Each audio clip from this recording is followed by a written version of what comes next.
Okay, तो बात करते हैं माइक्रोसॉफ्ट एक्सेल के व्यू टैब के अंदर विंडो ऑप्शंस के बारे में। इसमें कई अलग अलग ऑप्शंस है। सबसे पहले हम लोग देखते हैं न्यू विंडो। तो सबसे पहले हम लोग को समझना ये है कि विंडो होता क्या है। एक्चुअली ये जो स्क्रीन आप देख रहे हैं ये एक्सेल का एक विंडो है। इसे हम लोग यहाँ से इस तरह करते हैं मैक्सिमाइज मिनिमाइज करके। तो ये जो विंडो जो मैं मूव कर रहा हूँ इसी को हम लोग विंडो बोलते हैं। मैक्सिमाइज करते हैं यहाँ पे। अब ये जो विंडो है इसी का एक और विंडो हमें चाहिए, तो हम लोग क्लिक करेंगे न्यू विंडो में। जैसे इसमें क्लिक करेंगे तो एक और इसका विंडो आ जाएगा। यहाँ पे देखिए इस फाइल का नाम है IT प्लस।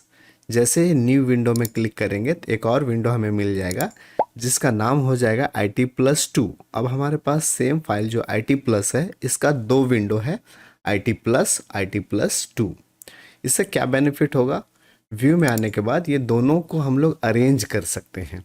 दोनों विंडो को एक ही स्क्रीन में अरेंज करने के लिए हम लोग इसका यूज़ कर सकते हैं।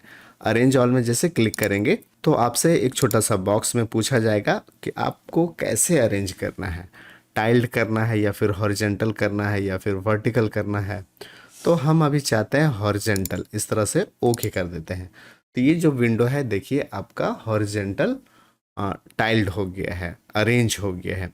इससे अब आप इसमें कोई भी स्क्रीन में जा सकते हैं और इसमें यहाँ पे आप कोई भी स्क्रीन में जा सकते हैं। बेनिफिट क्या है कि अब आपके पास एक ही फाइल के दो अलग अलग व्यू है।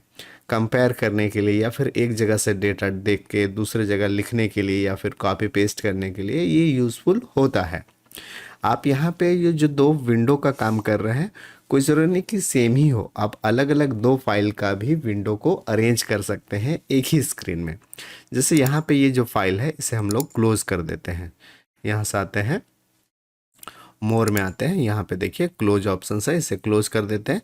या फिर जब आप इसे मैक्सिमाइज करेंगे तो डायरेक्ट आप यहाँ पे जब आप क्लिक करेंगे फाइल में तो आपको मिल जाएगा यहाँ पे क्लोज। तो ऐसे इसे क्लोज कर देते हैं।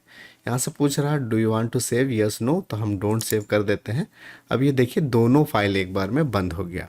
एक में यहाँ से आते हैं और IT प्लस को ओपन कर लेते हैं और फिर से एक आते हैं यहाँ पे और एक और फाइल ओपन कर लेते हैं, ब्लूकेट स्प्रेडशीट। ये भी एक फाइल है, इसे भी हम लोग ओपन कर लेते हैं। अब हमारे पास फिर से दो विंडो है लेकिन दोनों फाइल का नाम अलग अलग है। फिर से हम लोग यहाँ पे आएंगे और अरेंज ऑल करेंगे और हॉरिजेंटल करके ओके करेंगे। तो आप देख सकते हैं कि अब हमने दो अलग अलग फाइल को एक ही स्क्रीन में अरेंज कर लिया है। एक का नाम है IT प्लस, दूसरे का नाम है ब्लूकेट। तो इस तरह से ये अरेंज किया जा सकता है।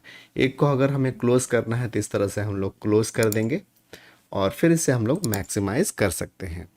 एक्सेल की ये वीडियो आपके काम की लगी हो तो प्लीज़ लाइक करना मत भूलिएगा। आते हैं यहाँ पे स्प्लिट के लिए। स्प्लिट में आते हैं, स्प्लिट में जैसे क्लिक करेंगे तो ये जो स्क्रीन है वो दो भाग में स्प्लिट हो जाएगा। एक्टिव कर्सर जहाँ पे रहेगा वहीं से स्प्लिट होता है। यहाँ पे हम लोग रख देते हैं, स्प्लिट करते हैं। ये देखिए यहाँ से स्प्लिट हो गया, 1 2 3 4, ये अलग अलग। अब मान लीजिए हमें इसे दो भाग में करना है तो यहाँ से पहले एक बार हम रिमूव स्प्लिट कर लेते हैं, यहाँ से हटा देते हैं और एकदम फर्स्ट वाले कॉलम में रखते हैं, फिर से स्प्लिट करते हैं। ये देखिए दो भाग में है। इससे भी सेम बेनिफिट है, आप इसमें कई स्क्रीन में जा सकते हैं। मान लीजिए हमें रो नंबर 100 में जाना है तो यहाँ पे मैंने चला गया रो नंबर 100 और यहाँ पे हम किसी लोकेशन में जा सकते हैं। तो इसका भी ये बेनिफिट है, आप स्प्लिट करके इस तरह से रख सकते हैं। स्प्लिट को हटाना है फिर से यहाँ से हटा दीजिए, या फिर स्प्लिट को यहाँ से अरेंज भी कर सकते हैं। थोड़ा सा ऊपर करना है या फिर नीचे करना है तो इस तरह से अरेंज किया जा सकता है। दो विंडो है, एक विंडो को हाइड करना है तो यहाँ से आप हाइड कर सकते हैं और दूसरे को अनहाइड करना है तो अनहाइड भी कर सकते हैं। यहाँ पे देखिए IT प्लस है, ओके कर लिए। अब जैसे यहाँ पे आते हैं एक और हम लोग लेते हैं, दो विंडो हमारे पास है। देखिए यहाँ पे जब हम टास्क बार में भी रखेंगे तो दो विंडो यहाँ पे दिखता है। व्यू में आते हैं और कर देते हैं हाइड और ये एक आपका हाइड हो गया और फिर से हम लोग करेंगे फिर से हाइड तो दूसरा भी हाइड हो गया। अब जैसे हम लोग अनहाइड में क्लिक करेंगे, दो सीट मैंने खोल रखा था IT प्लस और ब्लूकेट का। एक IT प्लस को अनहाइड करना चाहते हैं, देखिए अनहाइड हो गया, फिर से अनहाइड आते हैं, दूसरे को भी अनहाइड कर सकते हैं। तो इस तरह से हम लोग अपने विंडो को अरेंज कर सकते हैं, हाइड कर सकते हैं, स्प्लिट कर सकते हैं। उम्मीद है कि ये वीडियो आपको पसंद आया होगा।